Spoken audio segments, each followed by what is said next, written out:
Let's plan our next getaway. Gabe. Here he is. That was exhausting just to watch, by the way. That was amazing. I know. Mary's good, right? Gabe Saglie. Actually, both of you, very yoked. And I have to say, whoever edited that package, they also deserve some kudos. That moved very nicely. That was well done. Well, Gigi, thank you very much. Stephanie, great job. Now, Gabe, before we get to the business of the business, yeah. We were going to see you in studio yesterday to celebrate our first birthday. We missed you at our birthday party. I know. We still have a champagne bottle for you. Or 3. Or 7. Next time you come into town.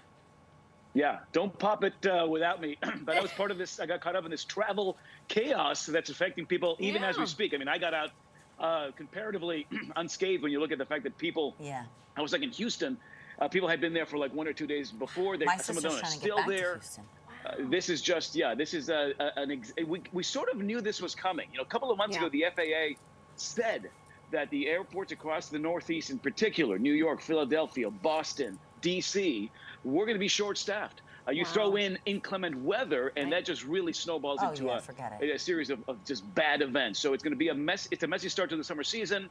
Let's just hope that things improve as we head toward the rest of the summer. From your mouth to God's ears, because you know what it is? It is summer. Yeah. We have arrived. That's right. It's time for summer vacations. So for folks who haven't booked a trip yet, is there still time?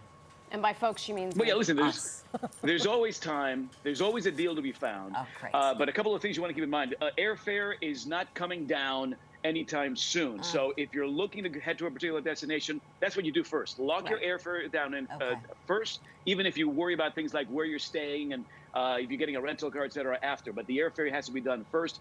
Midweek travel is always going to be a little less intense, volume's a little bit lower, so you'll find better rates. And overall, after we get over these stormy humps, is going to be just a little bit more pleasant.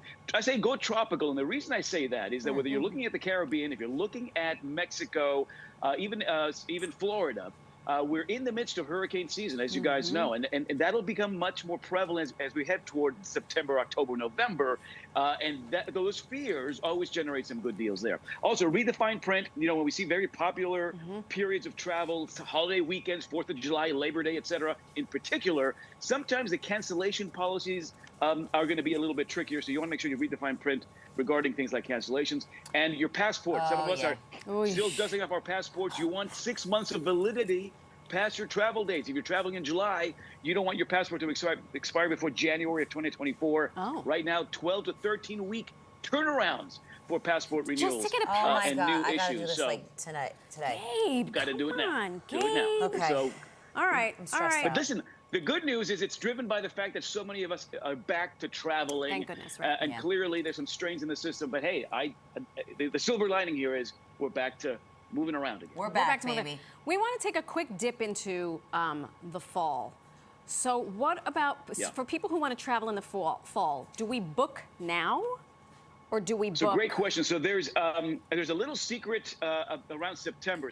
We are going to see a drop-off in airfare. It just naturally happens. After that summer rush, there's a bit of a lull before we get our bearings and we start looking at the holiday season. So for those of you who are brave and you want to wait till September to book some sort of fall airfare, that may not be a bad idea because we do anticipate airfare dropping in the month of September. Now, that said, if you're not a gambling gal, then you may, in fact, want to start looking at some fall travel planning right now. We do anticipate, however, generally, it's what we call shoulder season. You know, it's between the very popular summer and holiday travel rush. So you will find some bargain opportunity. Prices that are high now, for example, in places like Europe, will drop as we head towards September and October. Beach destinations will drop off as well.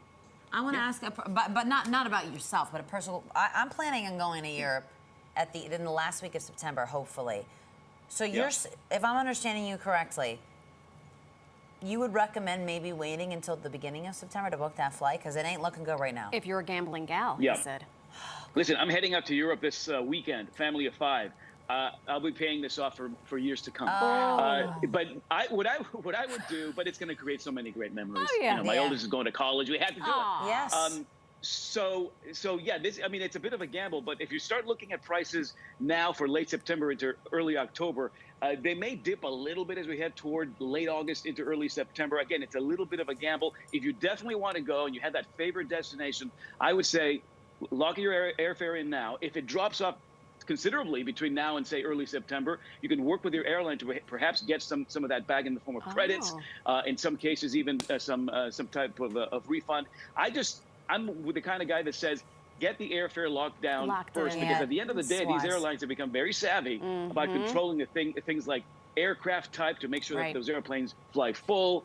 A trip like this to Europe, I'd say get the airfare done first, and then start scoping out where you're going to stay, how you're going to move around, train, plane, automobile, once you get into the month of September, which is a little golden window of opportunity in many cases. And make sure your passport is not expired. I got to get on that. You got to get on it. Like yesterday. Get that done. Get that done. Okay, here we go. Summer. You're going to share some destinations to visit before the summer ends. It just started. Let's start with Florida. Always a fan favorite. So with Florida, very popular, #1 domestic destination for travelers this summer because of those wonderful beaches. There are about 800 keys off the state of Florida. Only about 30 of them are inhabited. This is Duck Key, between Key Largo and Key West, a great spot called the Hawks Key Resort. Very family friendly, great lagoon there. You've got some great water sport activity, great tennis. Just a great little escape down to the Florida Keys. Gorgeous there. Rates from about $199 to $269 for travel through the month of September. Family friendly, but they do have this really cool adult only pool as well when you need that escape. That's what I'm talking about. Look at that. Okay. Mexico City is your next destination. Very cosmopolitan. I love it.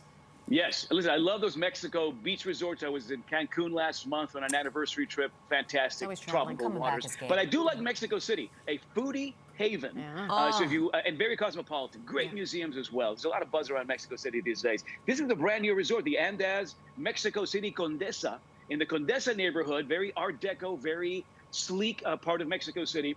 This hotel opened up in January, so very brand new, very sleek. You can stay for 3 nights here for $529. What? And you're Get out. close to another great little hub called Roma. The Roma neighborhood is where you can find some of that great nightlife, some of those great dining spots as well. If you find a restaurant you really want to visit, make those reservations early before you travel out there. That's just a lot of these buzzy restaurants just get filled up in some cases a month or 2 ahead of time. So make sure you lock those reservations down early. Mexico City has really become a gastronomical hub. My sister's Yes, it has. not been. The restaurants there are unbelievable. Okay, St. Lucia. I love the atolls of St. Lucia. The water is gorgeous. Talk to me. Yeah, those beautiful azure waters of St. Lucia. 2 airlines will fly you out of the New York City area, nonstop out there. JetBlue and United. It's about a 4.5-hour flight, and then you get here to the beautiful, secluded coastal areas of St. Lucia. This is a place called the Tikai Resort and Spa. Very romantic, very secluded. You're on a cliff top. You're close to some of the most desirable snorkeling and diving spots on that island. There's some old shipwrecks that have become these very attractive diving destinations there. And look at those waters. You dig your toes into those, white sands. I mean, it's beautiful. Great property here. This is very upscale. You can stay in an ocean view cabin for 3 nights for $599. And that includes breakfast every single day for travel through December. Again, your airfare is going to be a little bit higher than some other Caribbean destinations because there's just less competition. So you're looking about $700, $900 round trip. But then you save the money when you stay at a place like the Tikai Resort and Spa. Okay, Tikai. Okay, Gabe, we had a guest on the show a little bit earlier, Laura McKnight. Yeah. She said she wants to travel to Southeast Asia. It's next on her bucket list. Any tips in that department? Yeah, so a lot of these destinations in Southeast Asia have opened up after a lot of the rest of us. So they're just now getting back on track. Major appeal when it comes to value there because there's incentive to offer a lot of value. The dollar's still strong against a lot of those currencies there. So whether it's Bali, whether it's Vietnam, I'm not sure how exotic or where they're looking to go. But because these are newly opened destinations comparatively, compared to Europe and South America, you're going to find some incentives there for sure. Again, airfare is going to be your bigger investment right out of the gate.